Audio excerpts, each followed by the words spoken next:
ایک مصروف شہر کی گلیوں میں ایک کمزور سا بلی کا بچہ پیدا ہوا۔ نام کسی نے نہیں رکھا، لوگ بس اسے پوچی کہتے تھے۔ باقی بلیاں اسے اپنے ساتھ نہیں رکھتی کیونکہ وہ چھوٹا، دبلا اور کمزور تھا۔ اکثر دوسرے جانور اسے دھتکارتے، لیکن اس کے دل میں ایک عجیب سا خواب تھا، میں ایک دن جنگل کا بادشاہ بنوں گا، شیر کی طرح بہادر۔ لوگ ہنستے، تو شیر؟ تو دودھ پینے والا بچہ ہے، رونا بھی آتا ہے تو میاؤں کر کے۔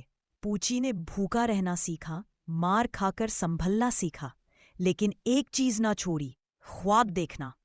اکثر وہ کچرے کے ڈھیر پر بیٹھ کر آسمان کو دیکھتا اور کہتا، میں چھوٹا ہو سکتا ہوں، کمزور ہو سکتا ہوں، لیکن میرے خواب بہت بڑے ہیں۔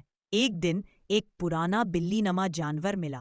اس نے کہا، شیر ہونا جسم کا نہیں، دل کا کام ہے، کیا تو اس دل والا ہے؟ پوچی نے بغیر سوچے جواب دیا، ہاں۔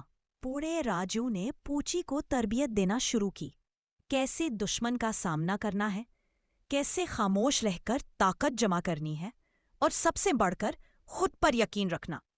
پوچی نے دن رات محنت کی، جسم مضبوط ہونے لگا، آواز بدلنے لگی، اب میاؤ کی جگہ گرج سنائی دینے لگی۔ ایک دن شہر میں خوفناک کتوں نے حملہ کر دیا، سب بلیاں درختوں پر چڑھ گئیں، چھپ گئیں، چیخنے لگیں۔ تب پوچی سامنے آیا، اکیلا، کمزور، مگر آنکھوں میں چمک، آواز میں یقین۔ اس نے للکارا، یہ ہماری زمین ہے، تم واپس جاؤ۔ سب ہنسے، لیکن پوچی نے ہار نہیں مانی، وہ آگے بڑھا، دلیری سے مقابلہ کیا، اور تھوڑی دیر میں وہ کتے بھاگ گئے اور ساری بلیاں خاموش تھیں۔ پھر تالیوں جیسا شور۔ یہ بلی نہیں، یہ ننھا شیر ہے، یہ جسم سے چھوٹا مگر دل سے بادشاہ ہے۔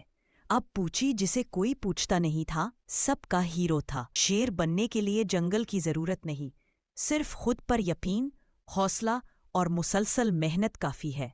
دنیا چاہے تمہیں کمزور سمجھے، لیکن اگر تم اپنی نظر میں طاقتور ہو تو کوئی تمہیں روک نہیں سکتا۔ اخلاقی پیغام ہمیشہ سائز سے بڑے ہوتے ہیں۔